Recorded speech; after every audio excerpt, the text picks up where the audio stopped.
Pat, how are you? Tipperary, man. Whereabouts in Tipperary are you from? Ian, how's it going? Good. A place called Bansha, down in the Glen of Arlo. Down the Bansha. Bansha. Where's that near now in Tipperary? It's between Tipperary town and Cahir. Louise Morrissey's country. Oh, yeah. We had John Maloney, the referee from old. That's right. From that part of the world. And of course, Canon Hayes, the founder of Muinton na Tíre. And of course, myself. And Pat. Pat Hanley. What was it like growing up down there, Pat? Like, how long are you up here in Cushenstown, actually? I came to Cushenstown in 1974. All right. Built a house in Cushenstown and still here, as the fella says. Back home then, I know you grew up, your dad, you were only 5 or 6 months old when your dad passed away. 5 months. 5 months. And so I never really knew him. He was a carpenter by trade, and he got a thing called pleurisy, which was a sort of a killer at the time. And he was so bad, they removed one of his lungs by strapping him face down on an operating table and removing the lung with no anaesthetic. And it was really the shock of that killed him. Really? Was he a young man? He was 34. And that's gone back how many years? He died in 1941. So your mum, was there many in the family that she had to rear then? No, just myself. Oh, you're the only one? Yeah. Well, you could say when he saw such a bad-looking whore he brought into the world, it killed him anyway. So you're a lonely child, I didn't know that. That's actually, right, yeah. And tell me about, Anita, your daughter, gave me a couple of things to ask you. What's this about back in school, the rumour of horsehair breaking the teacher's stick? Oh, Lord.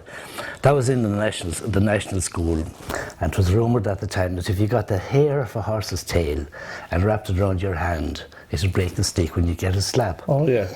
So there was a lad in school, Liam Kavanagh was his name, and he was the selected guinea pig for this exercise. Right. I supplied the hair because we had a couple of horses at home. All right.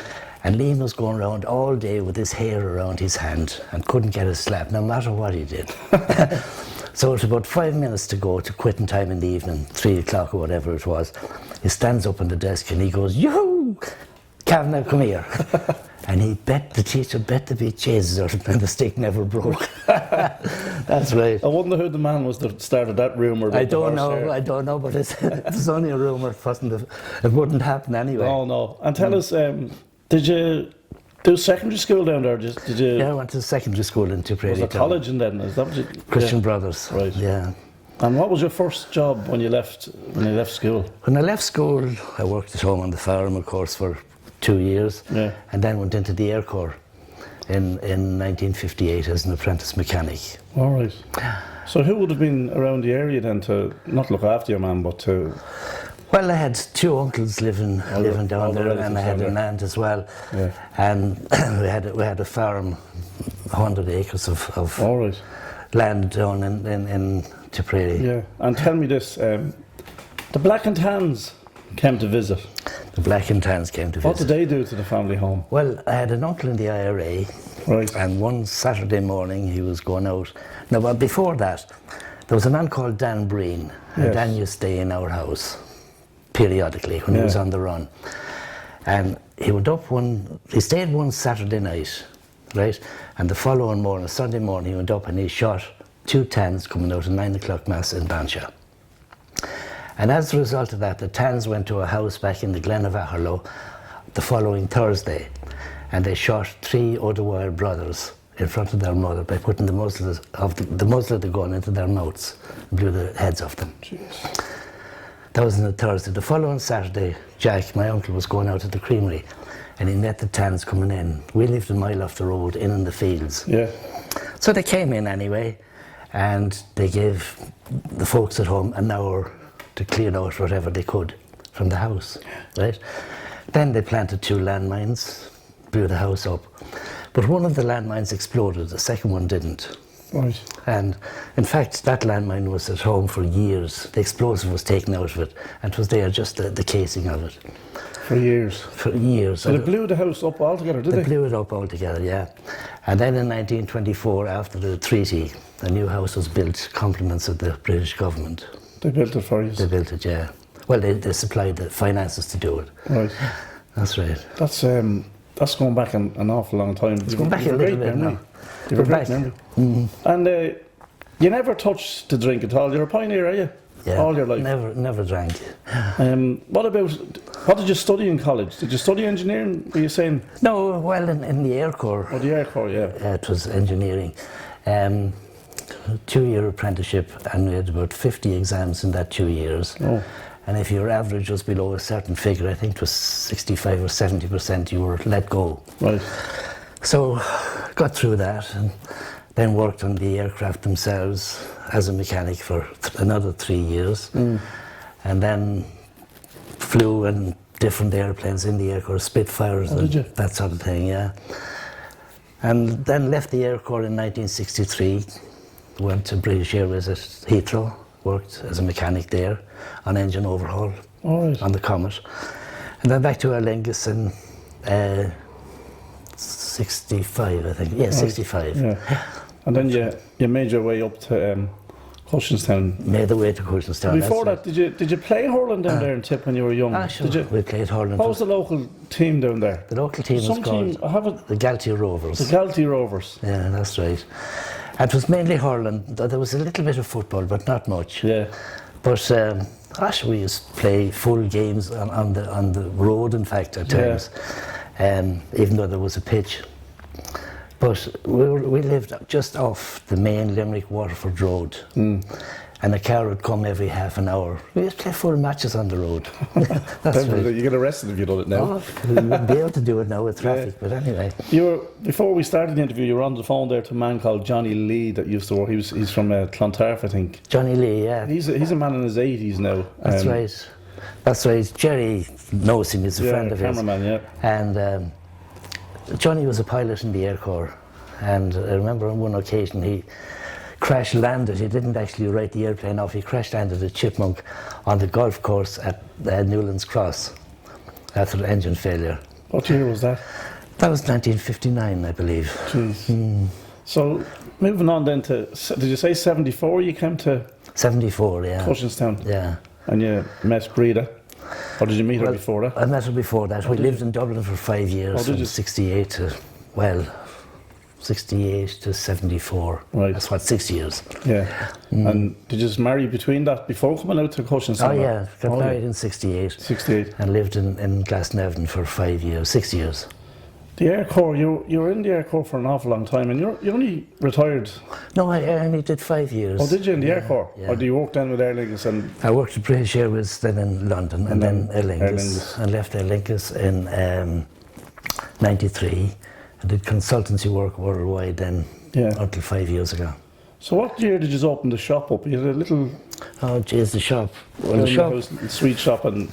the shop closed. The shop closed in 94, and it was 18 years there, so whatever that is. Was it? Yeah. 18 it was years. 14 years there, 14, I'm sorry. Yeah. That's right. It was only the garage that was converted. I know, yeah, it was a nice little shop though. No, sure. Them days you had that shop and Gussie Loughlin had the garage up the road That's as well. right. And then Gussie bought the contents of the shop and we were getting rid of it. Oh, right. Shelving and contents and all that sort of thing, counter and what have you. So you're retired now? Retired now, his feet up now, playing a bit of golf. Played a bit of golf.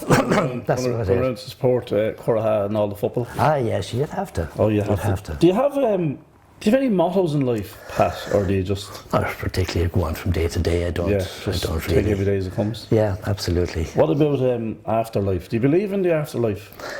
Yes, do you? I do. And I think a person has to believe in the afterlife. If you have nothing to look forward to, I think you're booked. Yeah. You know? Yeah. Now, whether it's there or not's another thing. I know. But, and I hope it is there, because we're wasting an awful lot of time going to mass, etc. if it's not. But I do think it's there. Do you? Tell us this, if you won the lotto, let's say about €5 million or something, what would you do with it? I know you have a few grandkids, don't you? What's that? You have a few grandkids, yeah. You'd have to look after them. I'd look after them, of course.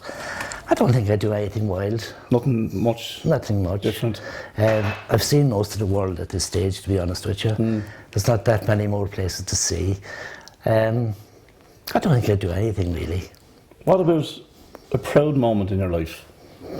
Or do you have one or two proud moments in your life? Well, I suppose everybody has one or two proud moments, but trying to pick one out of so many moments. There's a lot because you've a great family. Tip winning in All Ireland in 2010 was a proud moment. Yeah. Of course, there are others.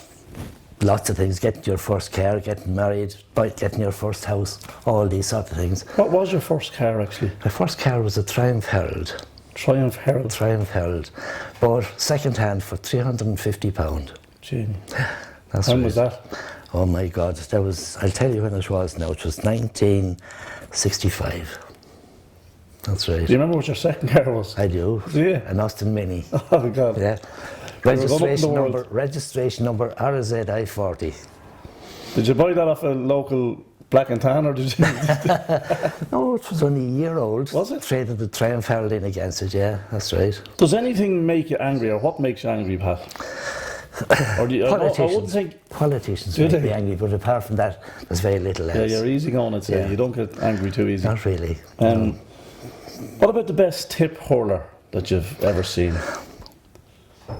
I know it's hard to pick one because they were fantastic back in the day as well. Well, there was some great hurlers down the years, Jimmy Doyle, all these lads. But I think the best one that I have seen was a guy called Pat Fox. Yes. Pat Fox could catch a ball now at high speed, a foot off the ground. Yeah. And he's going at full speed, yeah. And he'd catch it a foot off the ground. And I remember one day they were playing, can't remember who it was against, and there was 3 opposing backs around him, and he couldn't swing the hurley.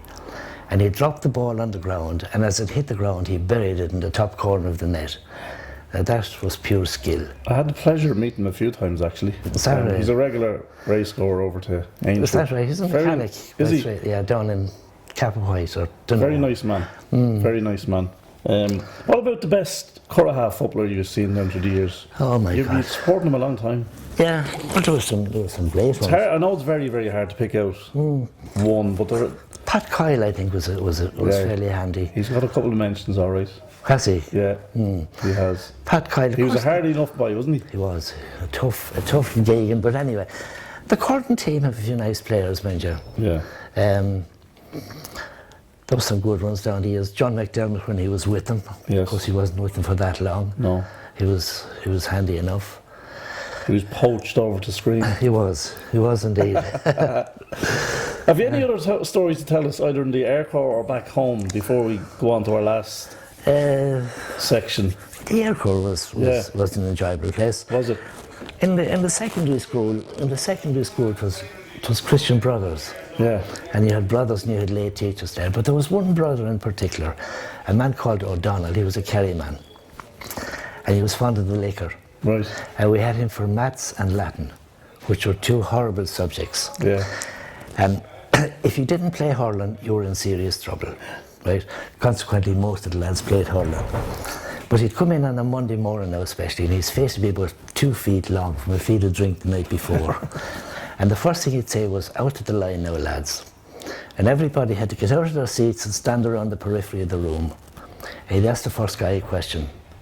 If he was a hurler, sit down. Second guy the same. The third guy didn't play hurling. He'd keep asking him until he'd miss one. Really? And then he'd clatter him with a leather strap. He was one of those Gagans. He was just sadistic. Really? And they got away with so much back then as well. Yeah, of course. Corporal punishment was unbelievable, wasn't it? That's right, yeah. That's right.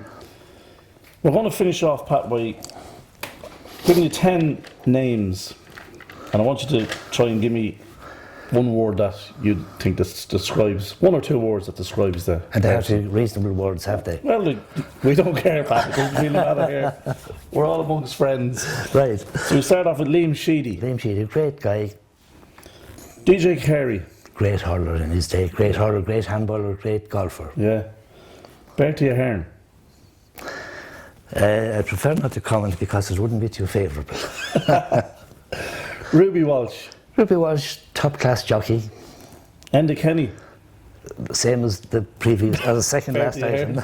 Same as Bertie. Brian Stafford. Brian Stafford, good man, great free taker in his day. Great manager as well for us, wasn't he? Yeah. Absolutely. Joe Brawley. Oh, another tulip in the same category as Ahern. Alex Ferguson. Alex Ferguson, great man for Man United. Yeah. And Michael O'Leary from Ryanair. Oh, top class. Yeah. Top class. And last but not least, Charlie Haughey. Charlie Haughey. What can one say? He has to go with Bertie. Same category. Pat, thanks a million for coming down and having a No chat. bother, Liam. Fair play to you. No bother. Thanks a lot. All right, Liam.